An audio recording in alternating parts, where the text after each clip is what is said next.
You had your DNA tested.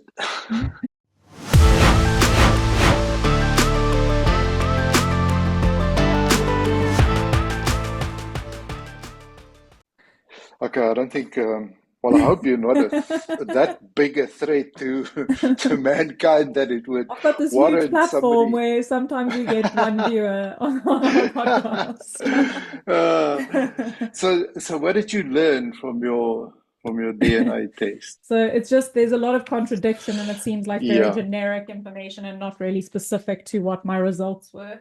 Um, yeah, so I don't know. I've still got a consultation with their dietitian coming up. And I'll okay. see what she says to me, but she'll probably say to me, I need to eat more vegetables and fruit. Yeah, so let's backtrack a little bit Yeah. because one of the things that obviously is interesting about this whole DNA testing is to understand whether your methylation, whether you kind of have those genes where you need a little bit of help in terms of methylation. And like you pointed out, this is around the B complex vitamins, etc., etc. Um, and reason why that one of the reasons why that is interesting to you is because of the lifestyle where you kind of you know more low calorie or no calorie. Low carb. Okay, so I mean Yeah. low carb, Yeah. um, or no carb, and therefore it's important to us to know whether we kind of methylating properly or efficiently. For me, it's kind of like about the efficiency of that, and Yeah. then when you talk to the dietitian now, it'll be interesting to hear the dietitian's viewpoint, or first of all, the dietitian's understanding of certain things, and so on. But 100% correct. You know the contradictions that occur in the report there seems like, well, either you didn't do your homework very well, or these things are just plucked out of a library and put together Yeah. without careful consideration Yeah. of if I have A and B, then don't tell me to do C. Yeah. I wouldn't be Mm. surprised if ChatGPT wrote some of the advice. So interesting. I I went and checked on, you know, who are the people in this company. So Hmm. first of all, I went and I looked at, I tried to figure out how long has this company been going. I saw it's very new, but then under our team or whatever, you see a couple of names there. So I went and I checked. So and now I forget the gentleman's name, the doctor, um,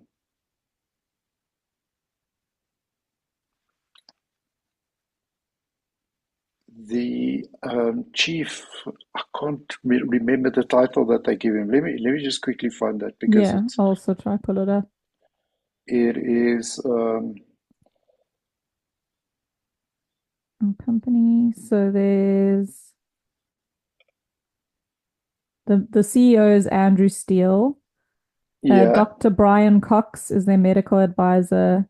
Dr. Keith Grimaldi is the genetic scientist. Is that's the one, that the the one? genetic scientist. So Okay. Dr. Keith Grimaldi was also the chief genetic scientist or CEO of a company very similar. I forget the name now, but it's very quick um, to find it. Also, a UK based company that stopped stopped doing business in 2023. Hmm. He's still listed as the CEO, I think, of a company called Eurogenetica. Hmm. So this guy's got quite a long history in kind of genetics in this type of.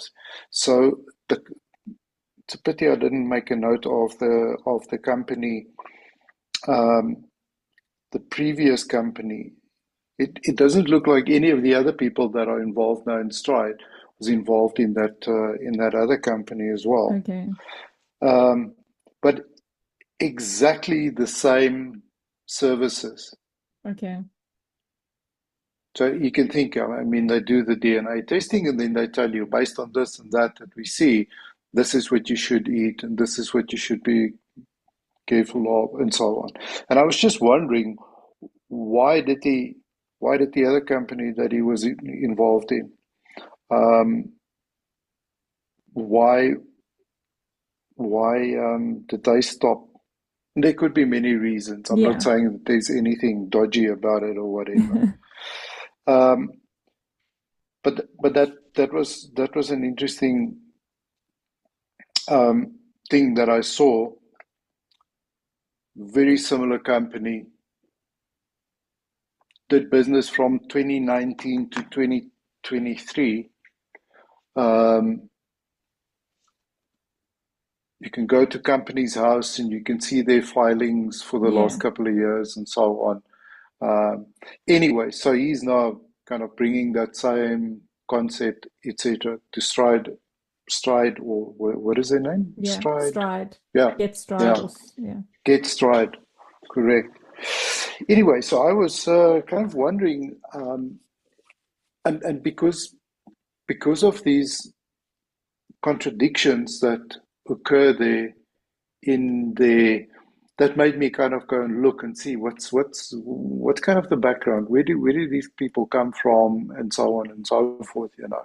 Mm-hmm. And then you kind of get the idea that not just they, but in general, there's this corpus of information around DNA and genes, Yeah. and uh, over time they must have compiled some kind of library of recommendations, Yes. and that you then just go and pull these things, Yeah.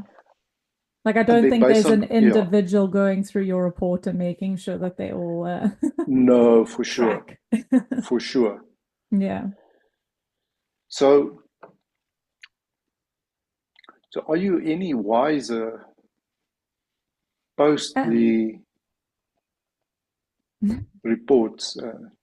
so I've been listening to a lot of podcasts about, especially being on the carnivore diet, like what other supplements people take or where they need things. And um, so I'd already been thinking about it. And I think from listening to the Gary Brecker, a few of the Gary Brecker things, I thought I probably should have some kind of folate supplement anyway. So I think I would have done that whether or not I did this test, but I was curious anyway about the test. So there were a few things that came out in the nutrition report, which I felt like tracked for me. I probably am deficient or have more of a propensity towards certain things because of my genes and because of my chronic illness. So, like, the one thing that came out was I have a high carb sensitivity, which I think, I mean, I can tell that in my body when I consume carbs. I don't feel as good as when I don't. Um, so their recommendation for high carb sensitivity was get your carbohydrates from fruit and vegetables and legumes and whole grains. So it's like still it's saying you have a high carb sensitivity, but keep eating carbs, just eat better Yes, carbs. No bread. increase your carbs. Basically, no bread, but eat fruit and vegetables and all the other things. So Mm, so the other one was that I have a raised need for vitamin A. But then when I read the recommendations of what you get that from, I thought, well, I'm probably all right because eggs and milk are quite high up on the list. mm. So I probably don't need to have more. Then it obviously lists melons, oranges, sweet potato, broccoli, carrot, squash, and liver. So liver keeps coming up as something that I should be having, Yeah. which I'm not having. Um, so the other ones that I have an increased need for were riboflavin or B2, folate, Mm. vitamin C, vitamin D, vitamin E, increased risk of iron deficiency, an increased need for antioxidants, which are the vitamins A, C, and E, and increased need for omega-3. And I have a raised celiac predisposition, which again tracks, it lines up with my thyroid problems that I have gluten sensitivity or some kind of aversion to gluten. The one that I was not sure about was a high sensitivity to salt. and that I should reduce my salt intake. And I don't have any sensitivity to salt. Like I could probably put more salt in everything and it doesn't affect me at all. So I didn't agree with that one. And then there was one other thing that was weird. Oh, yeah, the detoxification phase 1 toxin generation speed. Based on your results, you have a raised risk of DNA damage from eating smoked or char-grilled animal protein. So I thought that was really interesting and Yeah. something that made me think. And the recommendation was um, where possible, cook with acidic marinades, including lemon, lime, vinegar, or wine, to reduce the formation of toxic compounds during cooking. That one I wasn't sure about. And then detoxification phase 2, I need more cruciferous vegetables. So those, Detoxification. So I for know. so to detox, you must add more oxalates into your body. Yeah, right. So yes, there were some interesting things there. Um, Yeah,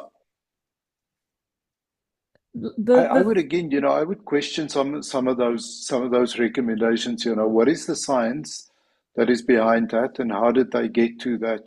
Before we Mhm. just kind of poo-poo it as what um, all the other carnivore people that I listen to say. Don't worry about that, or that's not a concern. Yeah.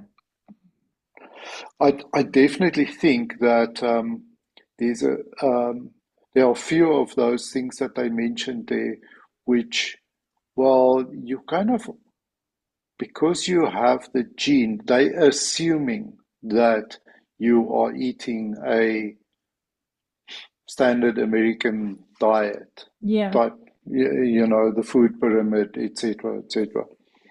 Um,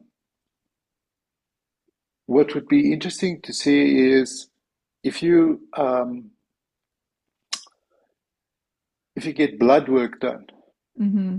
after being carnivore for, I don't know, 4 to 6 months. What Hmm. does your blood work say?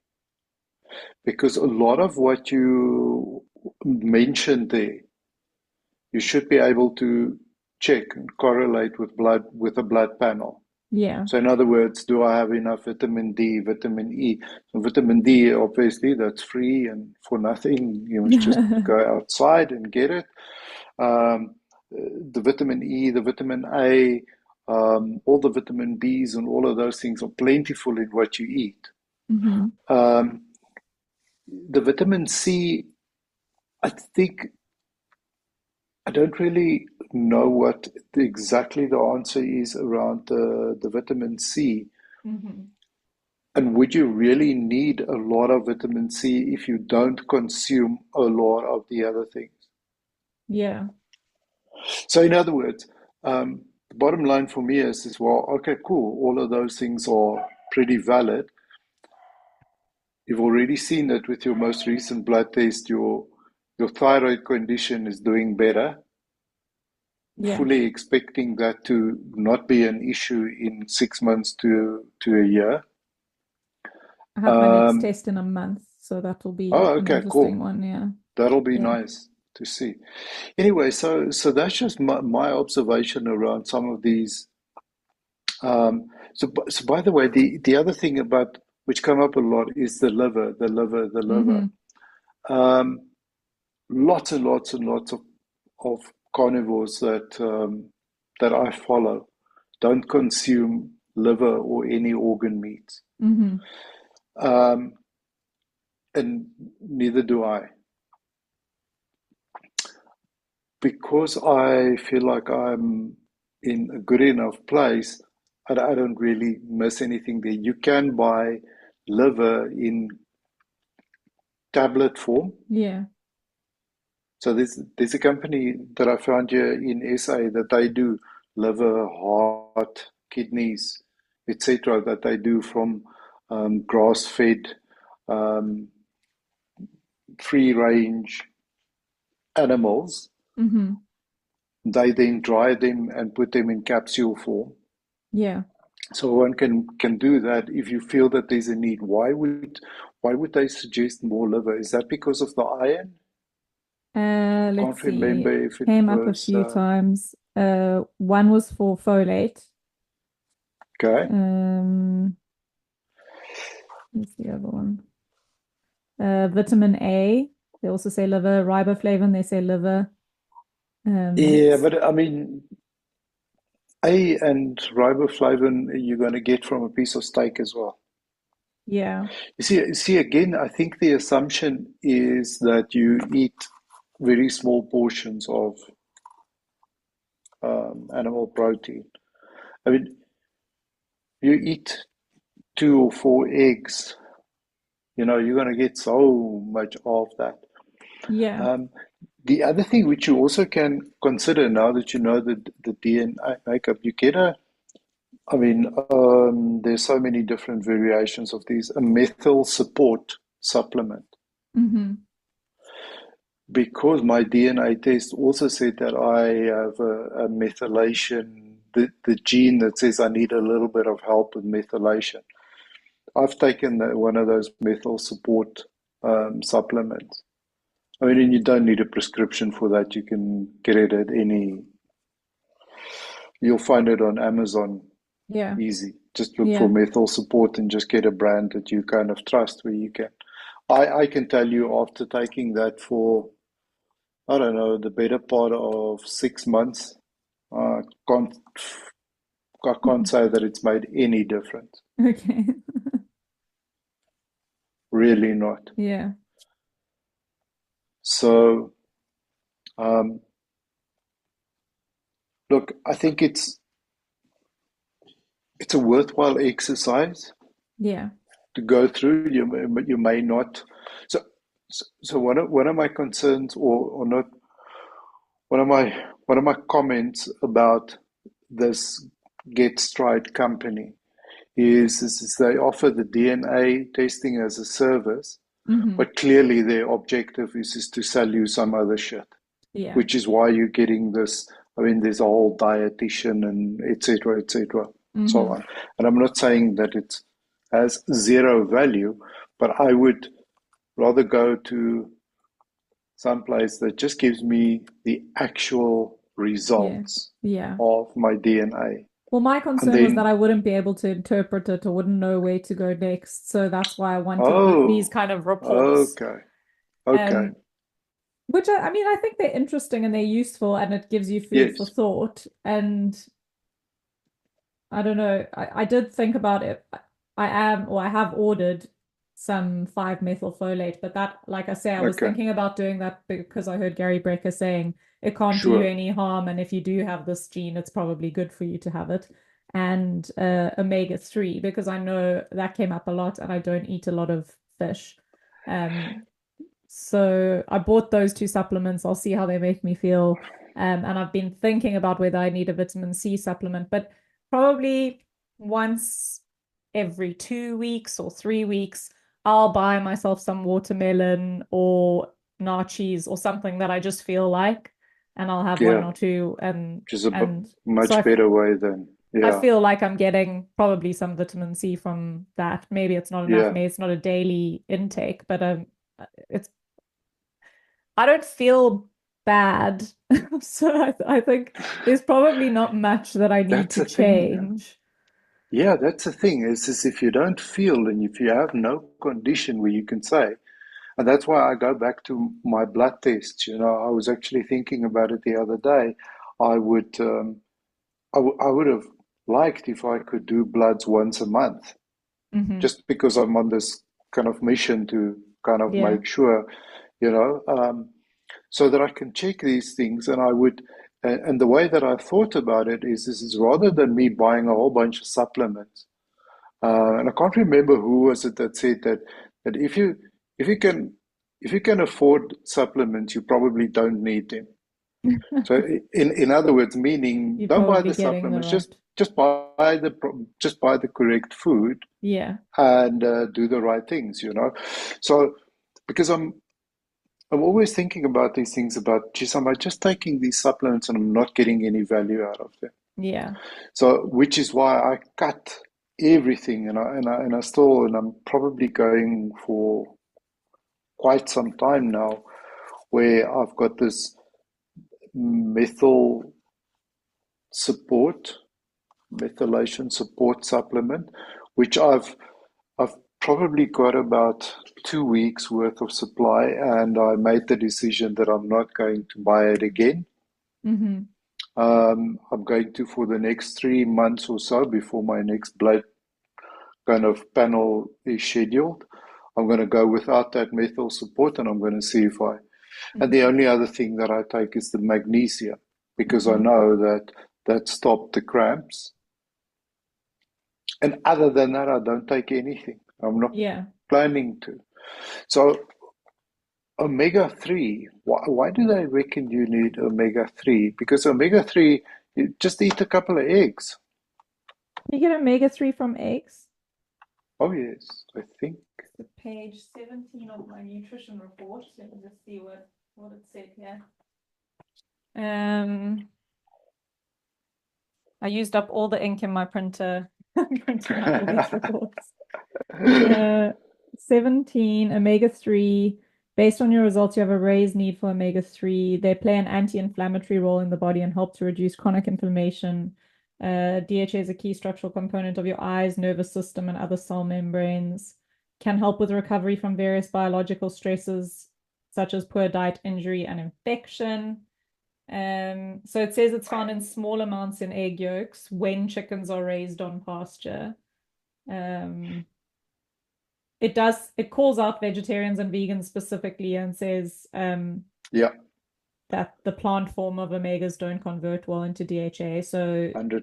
vegans and vegetarians are at high risk of omega-3 deficiency. Um, they also say something that in the Western diet, we have a far higher intake of omega-6 than omega-3. The imbalance can drive chronic low-grade inflammation.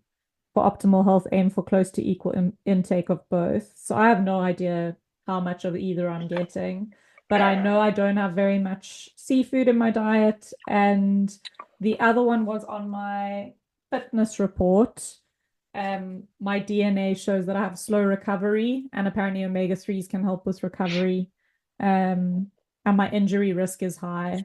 So those I thought that omega-3 might be something that I need more of, and I don't know.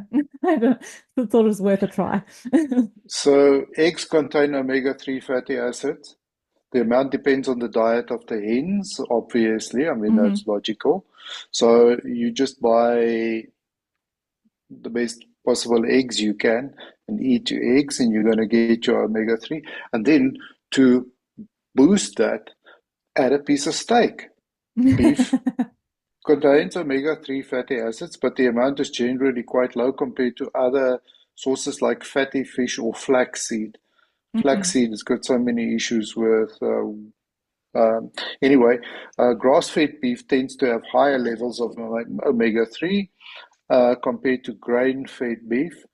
Um, but beef is primarily a source of omega-6 fatty acids with omega-3 present in smaller quantities. Hmm. So honestly, I don't think you really have to worry about that if you, especially the amounts of beef Yeah. that you consume.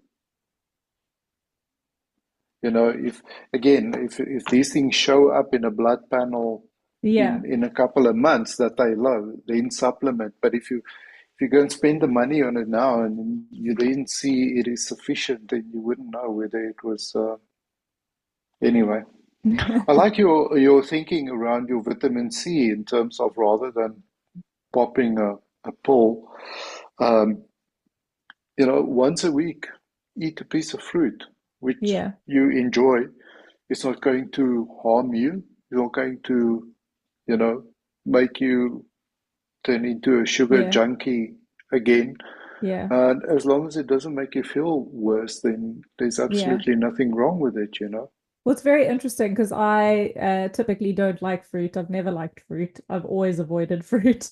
But now, since I Oh, have wow. not been eating it, every now and again when I'm in the supermarket, I think, oh, that watermelon looks really good. I'm going to buy that and have some of it. So it's something that I've definitely started Okay. liking now, but not it's not something I'll eat every day or want to eat every day. But every now and again, I go, oh, I'd like those nachos that I see there. Okay. Yeah. That's quite different, yeah. Yeah. That's an interesting Interesting observation as well in terms of how your taste has changed. Yeah. Is it fair to say that your taste has changed in terms of it's not something you would have normally Yeah. gone 100%. for? I do still Wow, have that, sugar cravings. I can't say that they've gone away completely, and there has been a lot of sugar in my house recently. There's been a lot of birthdays, so I've been making cakes because I'm the cake baker for everyone, and yeah, then I have to have some of the cake. So there's been a lot of occasions where I have eaten sugar, but it's definitely nowhere near where I was 3 months yeah, ago. So I'm just allowing myself, if it's an occasion or if it's something, then I have it, and then I know that I can get back to yeah. how my other lifestyle, my typical lifestyle, and that's just an exception. Tell me, have you perhaps had the experience where you, for example, a piece of cake, we go, okay, cool, I'm going to have a piece of cake, or, that'll be nice. And Mhm. then you eat it and it's nice, but afterwards you feel like, you know what, I could have done without that. Mm, no, I don't think I've had. Not, I have had that a couple of not, times with some. I had that okay, with McDonald's, where Matthew got McDonald's, and I had a okay, chicken nugget or two, and thought, oh, actually, I didn't really need that. But yeah, I haven't had that with. Mm, actually, I did. I think I overdid it with sugar. I did. I overdid it with sugar. I had a huge piece of cake the first okay. birthday, and the second birthday, I only had a small piece of cake. The first time, I definitely Yeah, felt I couldn't sleep that night, and I felt very uncomfortable. oh And my, yeah, that wasn't great. But then okay, I still wanted the cake the next time, so it's still there. My sure. sugar cravings are still there. No, but immediately you said, the Yeah, second time I had a smaller piece of cake, yeah, yeah, which is also telling.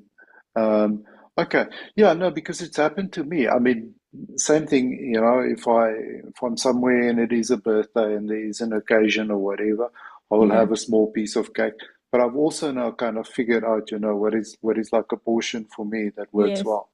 Well, Um, I think my other issue is that I tend to go, oh, well, this is a cheat day now, so I'll have something else, and I'll have a piece of oh, chocolate when I get home, and I'll have some, like yeah, tomorrow I'll be back on my lifestyle. So sure. probably for me, it's about just being able to stop at the small piece of cake, and that's it now. Yeah, Yeah. yeah, yeah. Okay.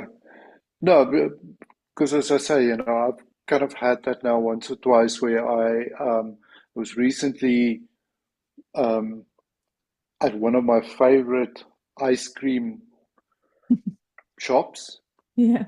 and I decided before the time I'm going to have a scoop of ice cream, and while I had it, I really enjoyed it, and it was nice, and kind of like I don't know.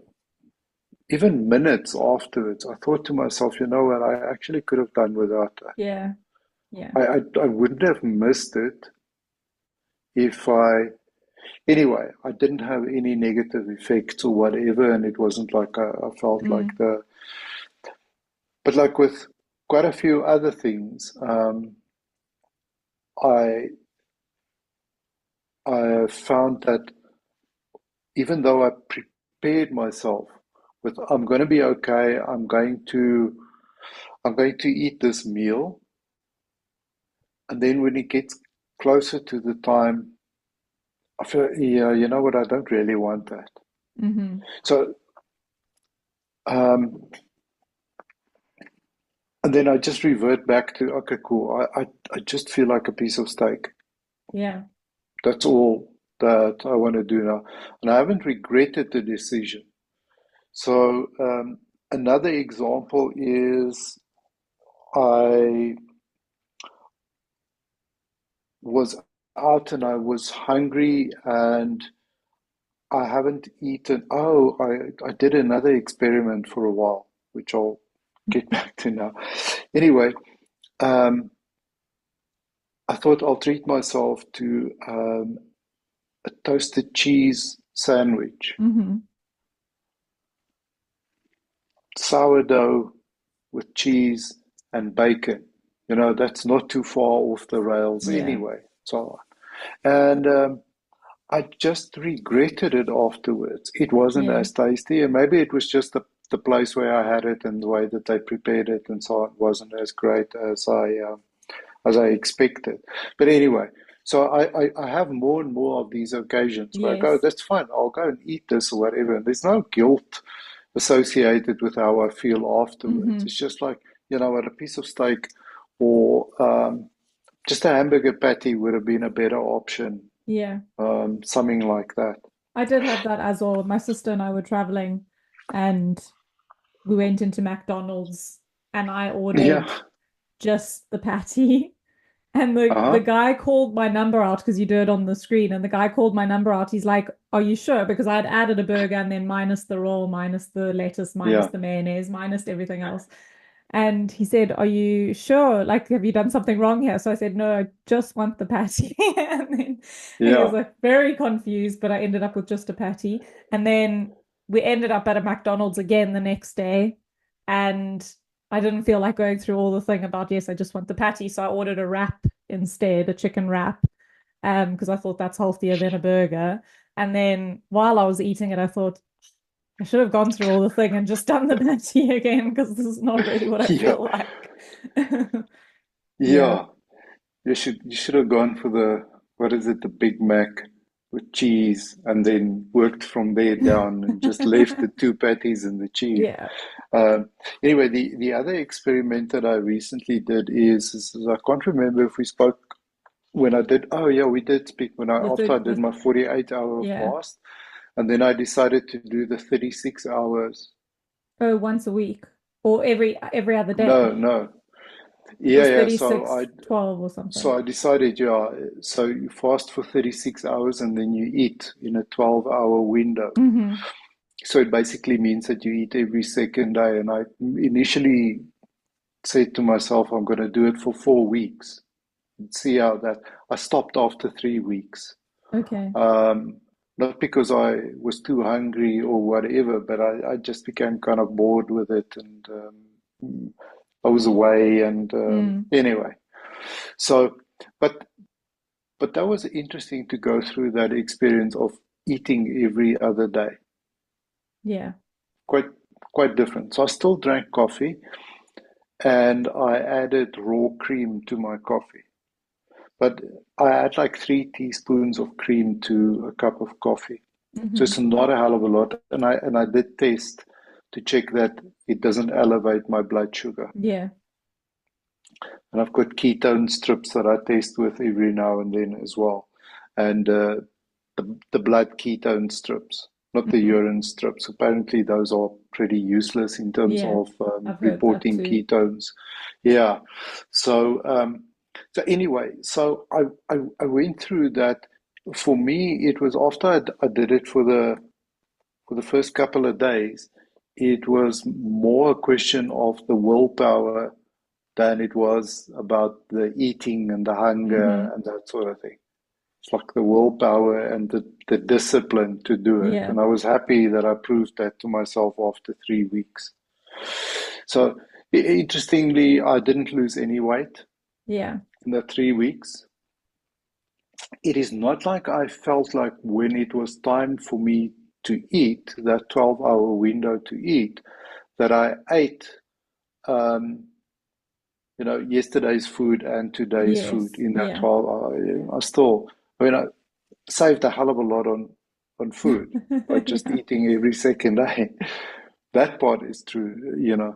But yeah, funny enough, I didn't see the one thing that I did see, and that is prompting me to do the experiment again, is, my Whoop kind of calculates your Mm-hmm. recovery after you sleep every night. Yeah. I started noticing a pattern after doing that for a week, that on the days that I didn't eat, my recovery was much, much higher. Oh, interesting. And that was like, okay, cool. Every second night I had a recovery of 85 plus percent. And some of my highest recoveries since I've had the Whoop, Yeah. which is 6 months or whatever. And then when I started eating every day again, my recovery is now constantly, it's just over a week now, um, has been mediocre at best. Okay. Oh, interesting. So, so two things that I want to do. One is this experiment with eating earlier in the day. Mm-hmm. In other words, not have dinner, but rather have either breakfast or lunch or Yeah. whatever, Yeah. and then not and see whether that has an impact on it, or otherwise do the 36-12 again Yeah. and see how quickly Interesting. it. Yeah, it is quite interesting because it's not like I feel like I'm not well rested or anything like that. Yeah. Anyway, that's just a couple of Could could it observations have there about anything? my. You were drinking coffee when you were fasting here. You Yeah, saying yeah. you were drinking? Okay, so it's nothing to do with the caffeine, not having caffeine on those days. So, look, yeah, I think it's one of the things that I saw in your report as Mm. well. You have good tolerance for Yeah, I've got caffeine. no caffeine sensitivity, basically low Yeah. caffeine sensitivity, yeah. Which So I in other knew. words, I can drink a coffee right before bed and still sleep. So, yeah, yeah. that's how I also Yeah. feel like. So I do try to now because I've got decaf as well. Try to not consume any caffeine after about 3 o'clock in the Mm-hmm. afternoon, and it just generally works out like that. But anyway, I don't think that it's the caffeine Okay. at all. Interesting. Uh, Interesting. Well, anyway, more experiments. I think I need to do some too. I also, more so part of, and experiments. one other reason that I did this methylation testing was I wondered if it would tell me anything about why my weight loss is so stalled, like why I don't lose any weight. As we were saying before we started recording, I do 35 kilometers a week, which is way more than I was doing 3 months ago.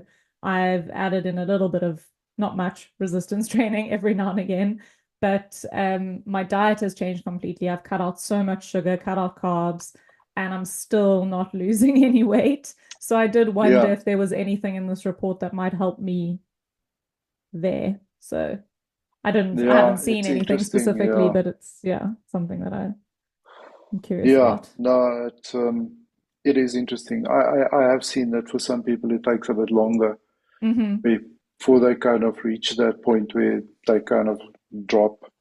Um, but yeah, I don't know. I think the main thing is you're feeling great. You're feeling better than you felt. Yeah. You don't feel any negative um, issues. Your your energy levels are there. Hmm. Mind clarity, which are kind of the really important things, and so on. Do you get a sense of less inflammation in your body? Mm, there was a period where maybe it felt like I didn't have as much pain in the places where I usually do, which is in my neck and shoulders and back. But recently I've started getting a lot of pain there again. So I can't say that it's diet related or if it's Yeah, something else. yeah. So I know that it's kind of like a difficult question for some people Yeah. to answer, and so I kind of have also my way of, when I feel like, okay, cool, there's less inflammation in my body and so on, and so on. So things like back and neck, I mean, that's obviously stress and tension Hmm. and that sort of thing related as well. But no, I was just wondering if there's like anything that you could feel like you say, some, I don't know, joints, some people feel it Hmm. in their ankle, or some people feel it So in I've their elbow still or got whatever. pain in my legs when I'm walking. I always do. I still love walking, even though I feel that pain every time. Um, so I'm not sure. I think I should probably try and do some kind of inflammation test. I don't know how you do them or where you get them, or I don't know how they test Well, it's part of inflammation. the blood test. I Yeah. mean, it is. It's, it's there's some inflammation markers that you can Hmm. test for. Uh, yeah. The other thing is my thyroid medication does affect my body and because it's not correct, it could still affect how things go. And so one of the things the nurse at the pharmacy told me to buy a blood pressure monitor because the last time I tested my blood pressure was a little bit high. So What's I've a been little bit high? did I write it down? I think I did. I don't actually know. Um, it was just on the high end. It wasn't, but she said just to keep an eye on it. It was 135 over 88, so it was quite high. Oh my word, that is absolutely nothing to worry about.